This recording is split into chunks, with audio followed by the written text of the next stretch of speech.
저번에 그 유튜브에 글랑이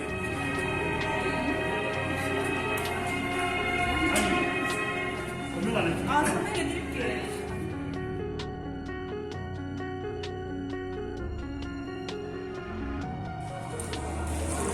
다 편법이란 게 어디든지 있더라고요. 예, 야바이는 어디든지 있어요. 대중적인 태그를 갖다가 얼마나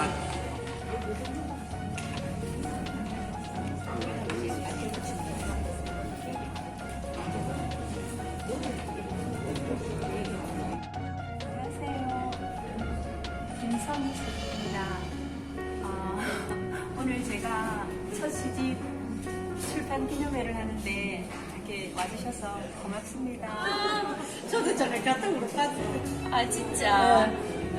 그래 잘 지냈어요? 아니, 얼굴이 더 좋아지네. 뭐 요즘 바쁘다고 소문이 나더만 저기 공부하러 다니고 이러고. 방학이잖아요 지금. 방학. 세상에 언제부터 또 소리 소문 없이 그래 또. 든든하게 다들 가면서. 대단하다. 든든히 이제 갈 때 계획이 그거라서 하고 이제. 그럼 뭐 일주일에 한 번씩 올라가나? 나? 여기네. 너무 좋아. 김성희 시인님의 첫 번째 시집 출판 기념회를 오늘 박수와 같이 시작하도록 하겠습니다. 원래 3월 25일인가 책이 나왔는데요. 안타깝게도 코로나로 해가지고 여기가 두 번, 세 번째다 그죠? 아우 날을 잡았습니다. 하는 말씀 되시더라고요. 그럼 이제 1부가 있는데요. 1부부터 시작하겠습니다. 1부는 우리 따님 이연지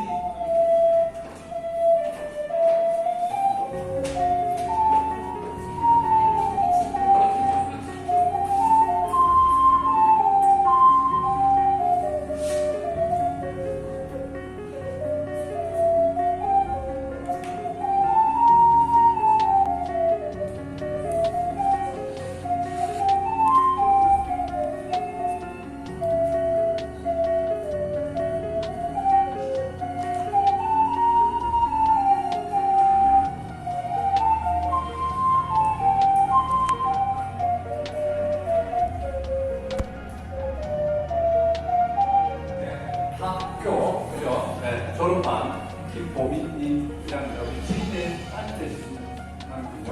네, 공모 모르겠고, 잘 부탁드립니다.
홀가분한 생의 빛깔이다.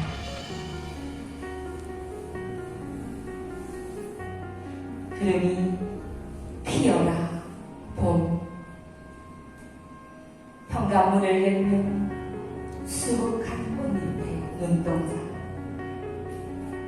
인공의 감성에도 율동하는 먼지색 아이는 나의 가냘픈 지금을 재촉하지 않을 것이다.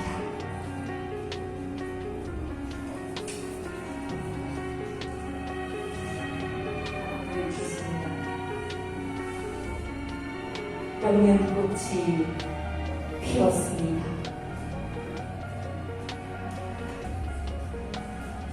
김성희 봄빛의 과거를 가슴 저릿하게 피어난 얼굴 문득 어머니는 웃음이 나옵니다. 그 웃음을 어디에 갇히게 두었던가.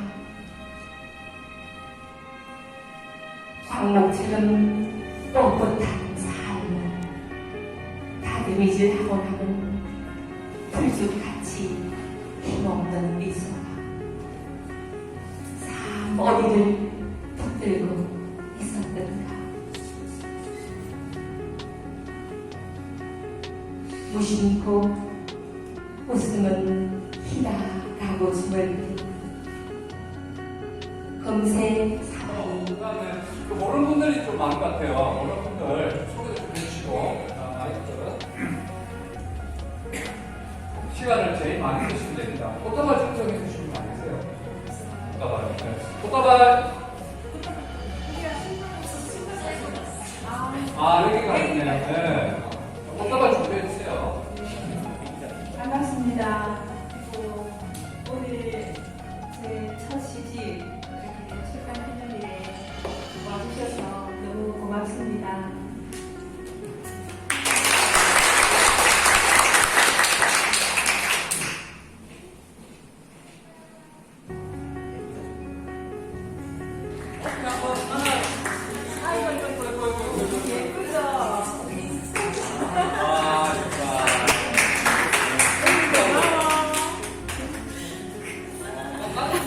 저희 남자친구가 해준 거라고. 어디 볼까요?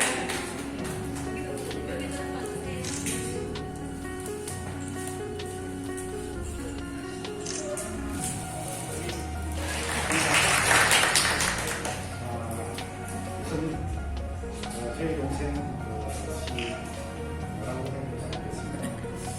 제가 처음에 할게요. 어쨌든 저에게 귀한 시간 내주셔서 감사의 말씀드립니다. 저는 이제 82년도에 부산에서 집을 들어갔습니다. 저희 식구는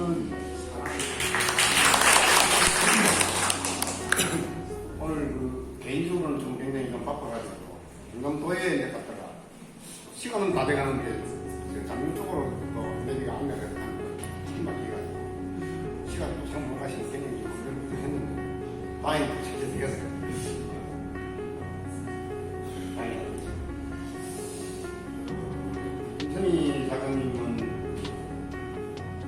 2015년도에 내가 건강을 해서 오늘 첫 시간을 좀 마련하게 되었는데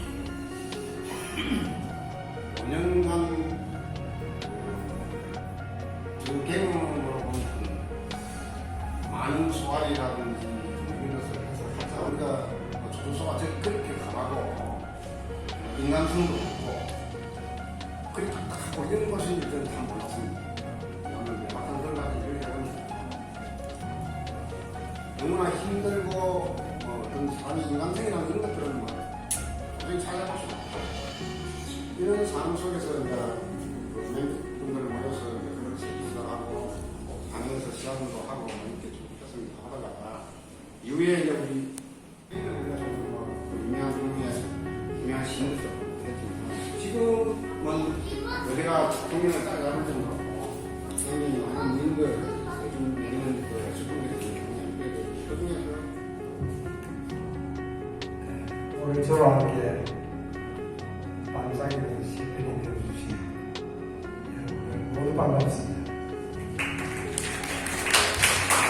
우선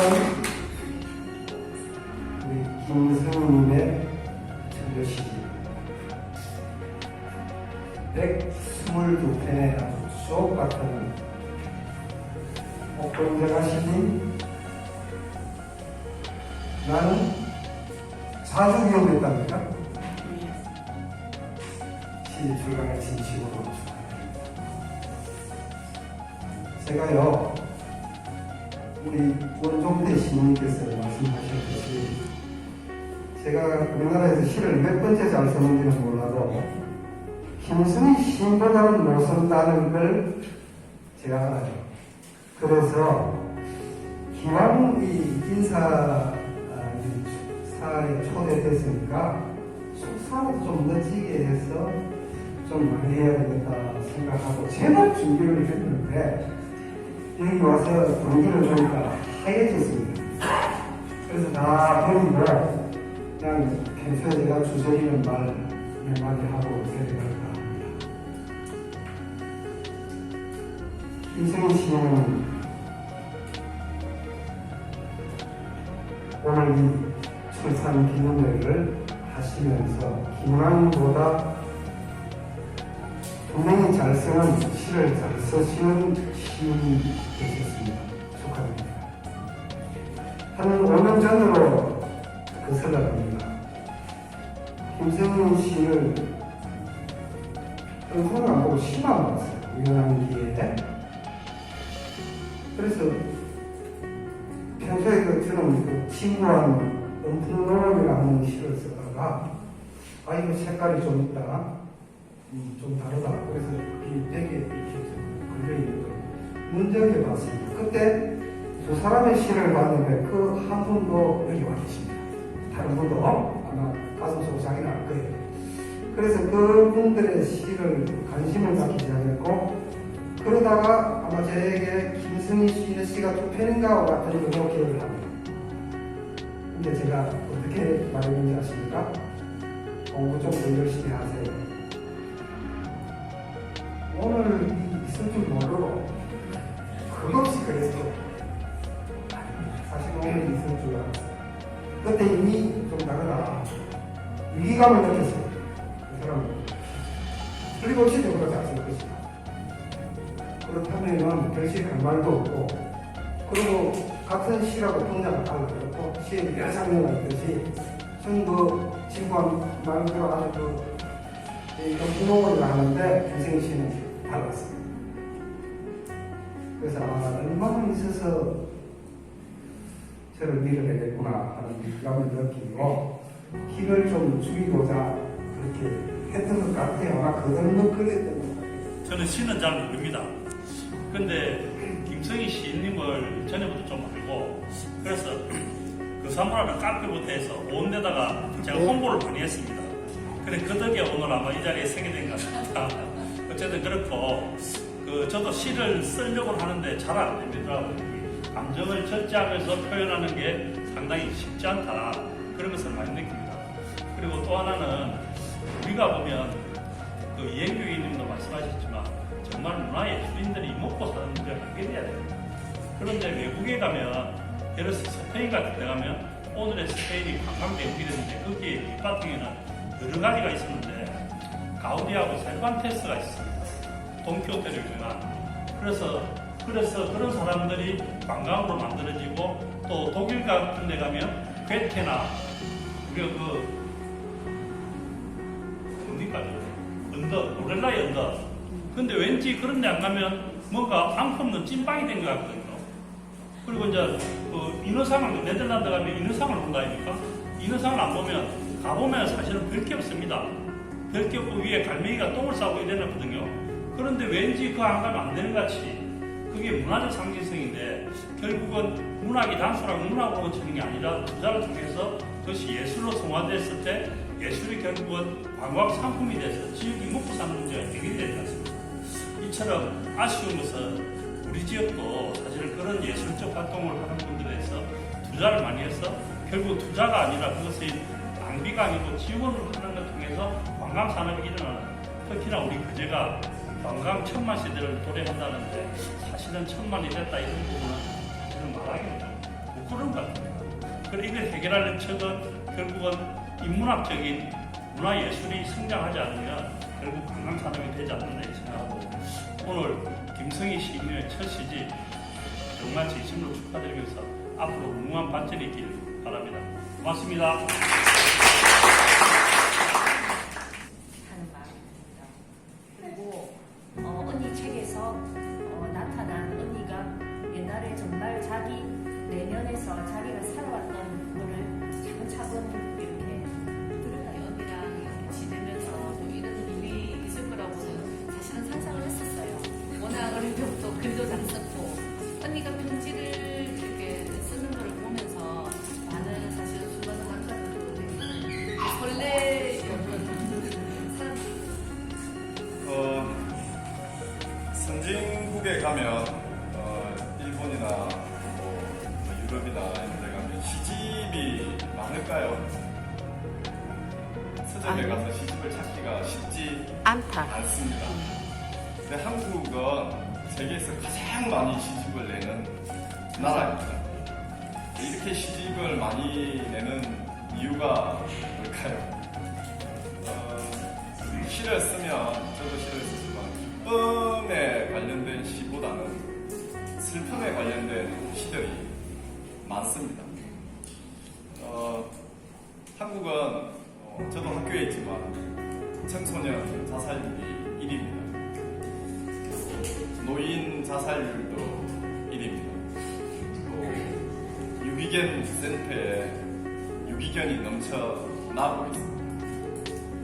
슬픈 나라죠. 그래서 시를 쓸 수밖에 없는 상황이 아닐까 생각을 해요. 그래서 더 많은 시가 나와야지만 이런 문제들이 공동체의 구성원의 행복이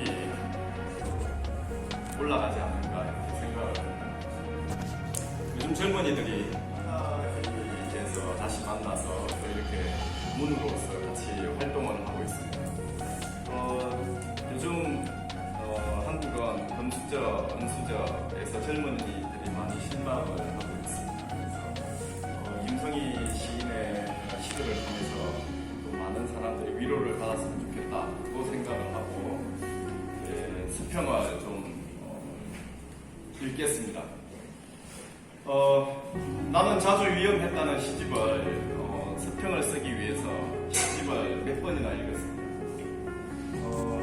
김성희 시인의 과거는 자주 위험했던 것 같습니다. 아버지는 시대의 파편으로 선술집을 어슬렁거리며 집에 돌아오지 않았고, 어머니는 쫄아드는 찌개처럼 마음이 자작자작 타들어갔습니다. 오죽하면 시인은 다른 생의 다른 봄에는 어머니로 꼽히지 마세요 라고 노래합니다. 그 많던 재산을 호박씨 까서 한 입에 콕 틀어넣은 아버지,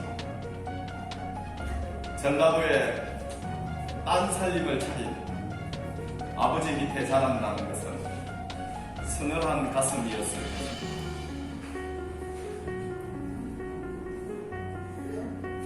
시집 속에 보면 제가 시어들을 나열한 겁니다. 제가 따로 만든 것이 아니라.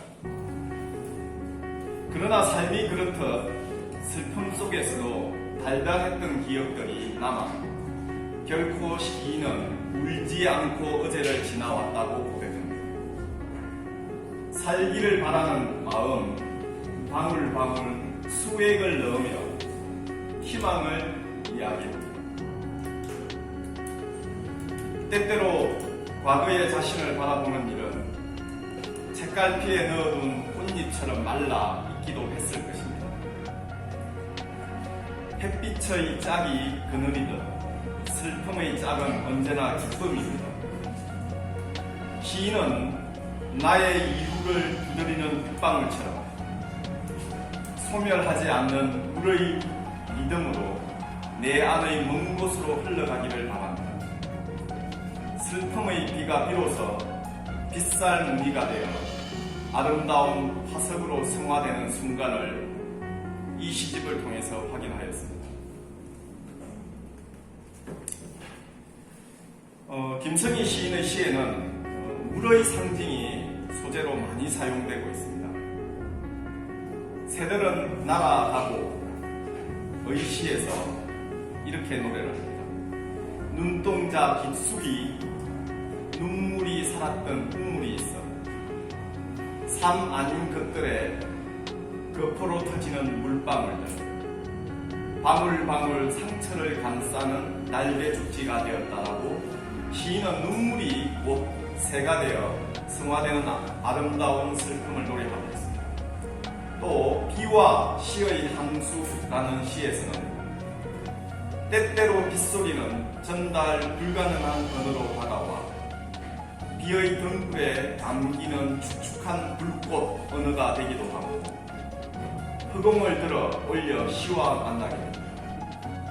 빗소리가 들려주는 환상적인 공간입니다.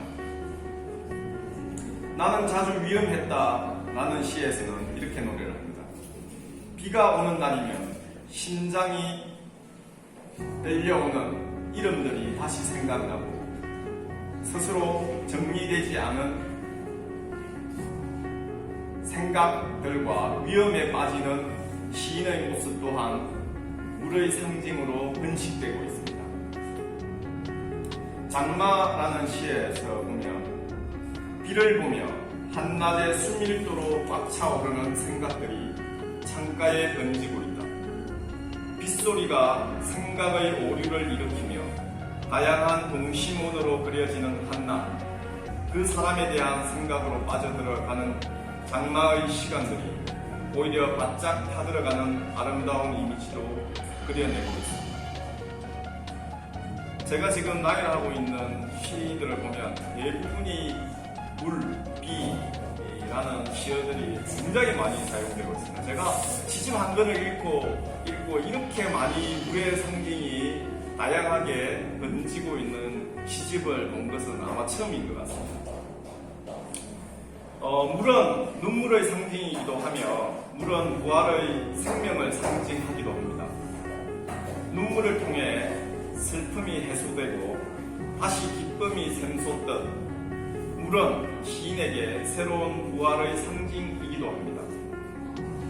시인의 이후를 두드리는 빗방울이며 시인의 허기를 달래주기도 합니다. 시인의 제한당한 삶의 시련이 물의 다채로운 이미지로 번지며 생명력이 복원되고 상상력의 날개가 돋습니다. 저는 이렇게 물의 다채로운 변화를 어느 시집에서도 읽어보지 못했습니다. 지난 시간의 슬픔과 기쁨은 어느새 추억이 되고 또 세월이 되어 가버렸습니다. 아마 여기서 좀 등단이 좀 늦었지 않나 또는 시집이 좀 늦지 않나 이렇게 말씀을 하셨는데 저도 동의합니다. 그래서 이 좀 늦은 시집이기 때문에 제가 시를 읽으면서 엄청난 깊이와 힘이 느껴졌습니다. 그동안 시인은 만강의 강을 건너 사라지기도 하였습니다. 흑인은 시로 달랬으나 세월은 멀리 달아났다는 시인의 말처럼 우리는 무언가를 잃어버린 상실감을 쉽게 달랠 수는 없습니다. 하지만 나는 괜찮습니다 라고 말하는 시인의 언저리에는 이제 홀로 당당하게 초록이 무성한 초원의 길이 만들어졌습니다. 김성희 시인은 또 다른 길을 향해 떠날 것을 믿습니다. 그 건강함이 시를 통해 만들어지리라 확신합니다. 전혀 다른 물의 프로필로 만나는 하구까지 김성희 시인은 갈 것입니다. 마지막으로 김성희 시인의 미래를 스스로 뜻하는 시 한 편을 읽어보겠습니다. 제목은 남쪽에는 슬픔이 따뜻하다라는 시입니다. 며칠 폭설이 내렸다. 눈꽃의 방향들로 소멸하는 호칭들. 그러나 그리움은 녹지 않은 배경이다. 하여 구깃구깃 목적지를 꺼내드는 사람들. 나와 타인의 동시성을 오가던 플랫폼에서 여기와 저기를 떠돌던 고담한 기억을 수화물로 붙인 후 어둠이 끝나는 남쪽의 화살표를 따라 걷는다. 마중 나올 하녀도 고양이도 없는 시적 진실에 달이라도 얼굴을 내밀어준다면 목가적인 현실의 풍경이 될 것이다. 꿈 높은 구두는 벗어던지고 파도의 변주에 넘실대는 맨발, 봉주거, 물방울 속의 작은 기쁨이 넘쳐나는 내내 화사한 인사말로 환해지는 주변, 슬픔조차 따뜻하여 쪽빛 파도가 울지 않는 남쪽. 예. 마지막 구절이 정말 가슴을 울렸습니다. 슬픔조차 따뜻하여 쪽빛 파도가 울지 않는 남쪽이라고 시인의 미래를 그려내고 있는 것 같습니다. 제가 시집을 읽었다고 해서 시인의 깊은 감성을 이해하는 것은 불만을 합니다. 온 천지에 내리는 비의 방향을 가늠할 수 없듯이 한 시집에 들어있는, 한 시 안에 들어가 있는 엄청난 감성의 깊이를 제가 다 이해할 수는 없었습니다. 저 말고 또 누군가의 평론가에 의해서 제가 죽지 못한 시의 파편을 주어서 많은 사람들이 김성희 시인을 통해서 위로를 받았으면 좋겠습니다. 그리고 같은 경남 작가회에서 글을 쓰는 문으로서 항상 옆에서 서로 시를 주고받으며 건강하게 살아있도록 노력하겠습니다. 감사합니다. 사실 바빠서 연습은 못했지만 제 시니까 제가 한번 읽어보겠습니다. 시를 낭송할 때 목소리가 좀 밝아지더라도 이해하십시오. 골목의 빛깔 김성훈. 나의 뜨거운 눈은 현실에 녹아드는 바람에 부딪히며 여기 없는 진실에 열리지 않는 구석 상가와 시인의 영혼으로 빛나는 팔자의 단계에서 이제는 어느 신도 묻지 않고 모든 신을 담은 모호한 시점에서 모호한 나를 알아보는 중입니다. 신앙으로 세상의 벽을 두드리며 때론 헛것에 기대기도 하며 멀어진 것들의 경배함으로 낡은 구두 길축을 간접화입니다. 어릴 적 골목은 이미 지도에서 사라졌고 벚꽃 피며 눈시울 자주 붉히던 어머니도 내게 줄 게 있으면 골목 입구에서부터 나를 기다리던 아버지도 몇 개의 문장으로 애도하거나 시적 진실로 허용할 뿐이다. 어쩌다 기억에 적힌 어린 날의 공복을 펼치며 그때 미래를 환히 비추고 섰던 타오름과 무섭던 어둠을 성 물리치고 내 편에 섰던 별들이 있어. 어른이라는 비린내에도 삶에 지루할 수 있었다.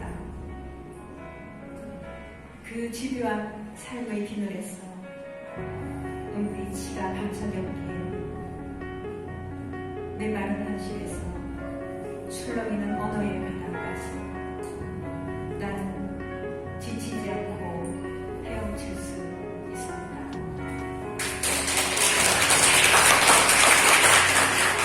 제대로 못했는데 혹시 실수해도 이해해 주시기 바랍니다.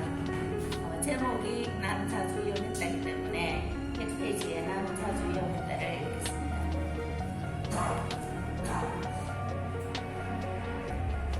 나는 자주 이용했다. 김성희. 골목. 무슨 마음 골목은 세계의 거쳐가는 이 시간. 복선의 왕국으로 사라짐의 결말을 서술하는 인상들. 보이던 것이 보이지 않는 어둠의 뒤에서 그만 눈빛을 비는 얼굴이 무심한 사랑과 동행했던 그때 나는 몹시 위험했다.